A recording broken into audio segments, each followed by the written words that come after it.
నమస్కారం అండి. మా వీడియో నచ్చితే లైక్ చేయండి, సబ్స్క్రైబ్ చేయండి.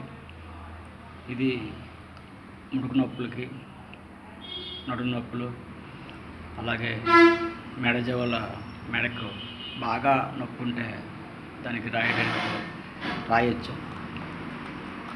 ఇదేమో ఫెన్లాంగ్ ఎంఆర్ అని, దీనికి రోలన్ అంటారు. దీనికి చూడండి, ఇలాగా నొప్పుని భాగం ఇలాగ రాసి పెట్టుకోవాలి. ఇది ఒక ప్రోడక్ట్. అలాగే ఫెన్లాంగ్ ఎంఆర్ అని, లిన్మెంట్ అని, ఇది ఎక్కడ పెయిన్ దగ్గర ఎక్కడైనా సరే రాయొచ్చు. ఇవి అయినా మీకు షాపులో దొరుకుతాయి. దీని ధర కూడా చాలా తక్కువ. మా వీడియోలు లైక్ చేయండి, షేర్ చేయండి.